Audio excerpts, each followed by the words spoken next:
Picture this, you've been pumping out a ton of great levels in Mario Maker. The feedback is positive, and you feel like you're on top of the world. But then, all of a sudden, you slam into a wall.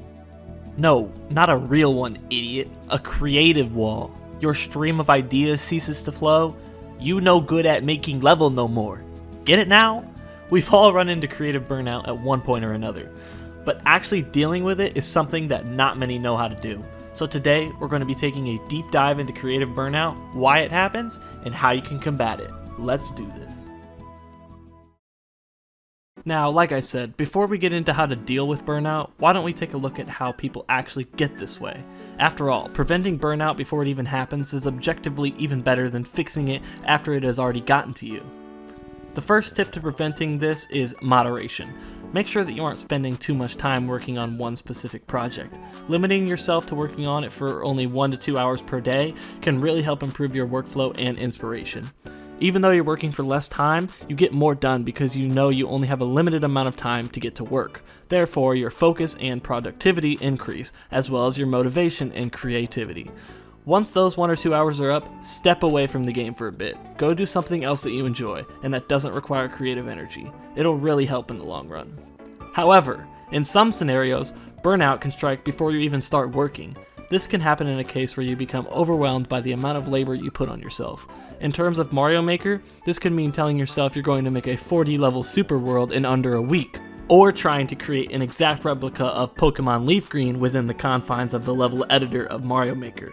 Obviously, these are both pretty outlandish projects to take on, especially that second one. Lucky for you, the solution for this problem is right under your nose. Start smaller. Don't discourage yourself with big projects right off the bat. You have to build up to them, or take your sweet old time making them great without rushing. Alright, so now that we've gone over the causes of burnout and how to prevent it, we can now get into how to take care of burnout after you've already fallen victim to it. So the very first thing you need to do when experiencing this is to take a break. You've obviously overworked yourself. Being creative is not something you can just infinitely do. It works kind of like a gas tank. You need to take a break and refuel every once in a while. The whole essence of burnout is the resources you possess being outweighed by the amount of work you're giving yourself. You'd be surprised at how much more clear your mind will be after taking a break from creation, even for just a bit. In the case where you refuse to take a break and just push through the burnout, that's where things get bad. You're not going to make a level that is nearly up to par with the levels that you made when you actually had some creative juice left. It is never a good idea to just force yourself to create. The outcome is almost never good.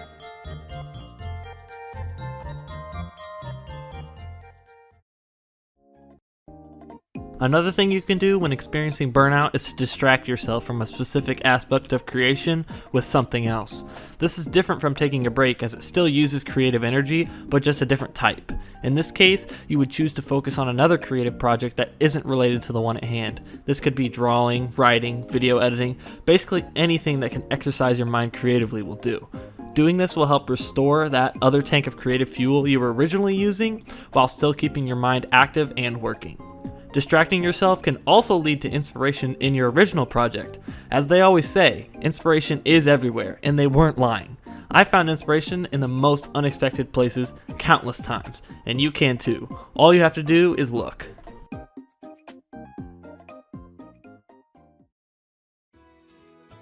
Speaking of inspiration, let's talk about some surefire places to find it.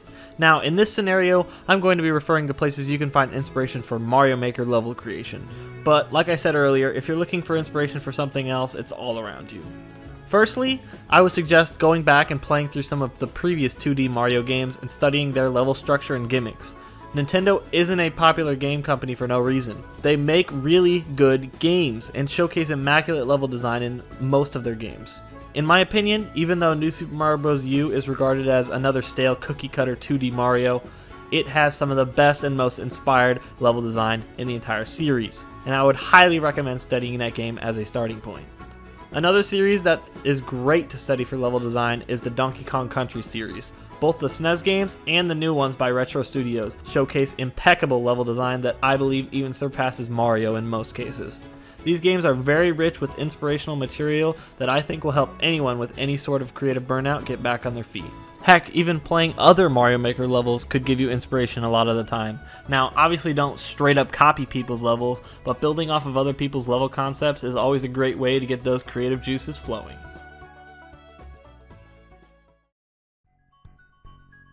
And there you have it, my tips on how to get past that pesky little thing called burnout. If this helped you, even just a little bit, please consider leaving a like. And also, if you want to see more videos like this, you can subscribe and be notified every time I upload. Thanks so much for watching, and I'll see you again in the next one.